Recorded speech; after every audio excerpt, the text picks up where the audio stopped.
പറ്റുമോ? പിന്നെ എന്താ ഇപ്പോൾ ഇവിടെ വന്നിരിക്കണേ? അന്നെ കാണാൻ ഇനിയിപ്പോൾ ഉച്ചയ്ക്ക് കാണാൻ പറ്റുമോ? ഉച്ചയ്ക്ക് ഞാൻ ആ വഴിക്ക് തന്നെ വയനാട്ടിലേക്ക് പോകുമെന്നൊന്നും പറയാൻ പറ്റില്ല. എന്താ സാബു ഇങ്ങനെ എപ്പോഴും എൻ്റെ അടുത്ത് പറയാണ്ട് പോവും, അങ്ങനെ പോവരുത്, എൻ്റെ മനസ്സിൻ്റെ വിഷമം എനിക്കറിയില്ല. അയ്യോ, എൻ്റെ മനസ്സിൻ്റെ വിഷമം എനിക്കറിയില്ല മോളെ. എൻ്റെ മനസ്സിൻ്റെ വിഷമം ഞാൻ ഇന്നലെ കണ്ട്. എങ്ങനെ കണ്ട്? തിയേറ്ററിലിരുന്ന സിനിമ ആണല്ലേ ഞാൻ അങ്ങോട്ട് വന്നപ്പോൾ. ഞാൻ കണ്ടിട്ടേ ഇല്ല സാബു. ആ സിനിമ എന്താണെന്ന് വെച്ചാൽ കഥ പോലും എനിക്ക് പറയാൻ പറ്റില്ല. അതെന്ത്? എൻ്റെ മനസ്സ് നിറച്ച് സാബുവിന്.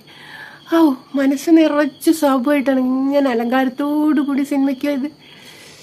സാബു എപ്പോഴെങ്കിലുമൊക്കെ ഒരു സിനിമയൊക്കെ കാണണ്ടേ? മനസ്സിനൊരു സന്തോഷമൊക്കെ അല്ലേ? സാബു അവിടെയല്ലേ? സാബു അവിടെ ആകുമ്പോൾ എനിക്ക് ഹാപ്പി ആവാം. ഞാൻ ഇവിടെ ഉണ്ടാകുമ്പോഴാണ് എനിക്ക് ഹാപ്പിനെസ് കുറവ്. അങ്ങനെ പറയരുത് സാബു. ഇങ്ങോട്ട് വന്നപ്പോൾ പിന്നെ എനിക്ക് എന്താ എന്നോട് സംസാരിക്കണം അങ്ങനെയൊക്കെയുള്ള ചിന്തയും. ശരി, ഞാൻ വിശ്വസിക്കണേ. എന്നിട്ട് അവളെ കൈ പിടിക്കും.